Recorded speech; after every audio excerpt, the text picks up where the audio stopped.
Hey guys, welcome back to Electrical Car Repair Live. Thank you guys for watching and subscribing to the channel. If you guys have a BMW X3 and I'm talking about generation E83 or F25 guys, and you're trying to find guys where your crankshaft position sensor is located because your car starts super slow or not starting at all, stay with us and we'll explain where it's located, how to get to it and what needs to be done to replace it. We're making this video guys as a video request because many of you requested that in the comment section below, and we're demonstrating on that N52 engine. But even if you have N51, N52, N53, N54 or N55 6-cylinder gasoline engine, the procedure should be the same guys. Now, for any of you having a 4-cylinder engine in Europe, it may be helpful and it may be about the same location as well, but we cannot guarantee that for sure guys. Now, before we start, that engine could be found in 3 Series BMW, it could be found in X1, X3, X5 even guys, 5 Series, and in Europe it could be found on 6 and 7 Series BMW, one of the most popular engines guys, that straight 6-cylinder gasoline engine. Now, any single car we get at the shop guys, we make at least 200 to 300 free repair videos. And why we do all that? Simply because our mission at the shop is to save you guys as much money as we can.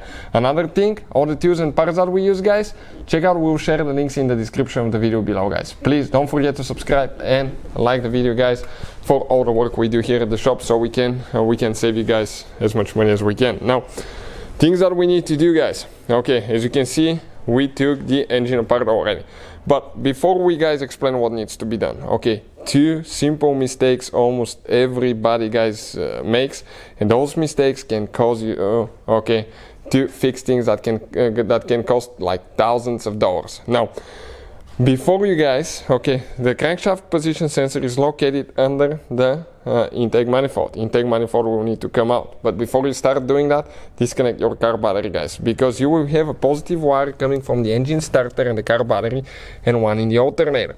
If you touch it to a ground, you can short things out, you can catch your car on fire, you will have the hose for the fuel line disconnected, so that can guys lead to even greater danger of catching your car on fire. Have a fire extinguisher and you can burn the electrical system. Number 2 guys, it really matters which battery terminal you disconnect first, positive or negative, and which one you reconnect first. For any of you that don't know that, we'll put the link in the description of the video guys to a video that explains all that for pretty much any car guys.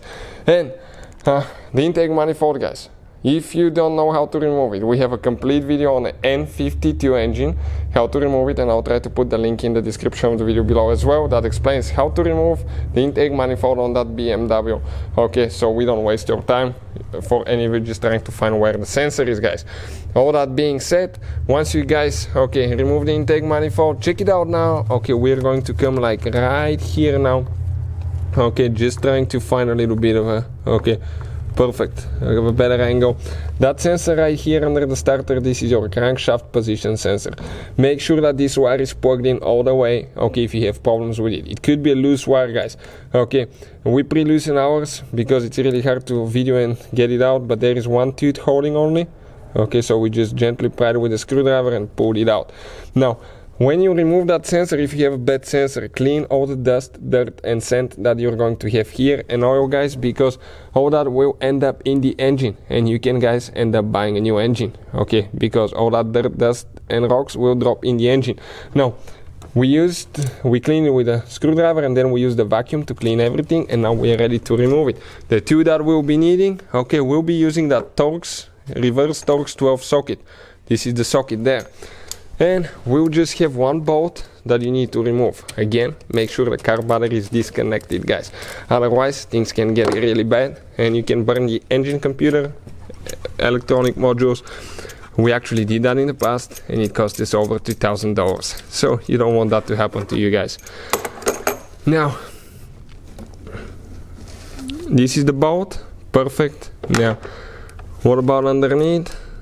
Just grab and pull the sensor in. Maybe stuck, get a screwdriver a little bit if you have to, just pry it a little bit because the O-ring may be stuck.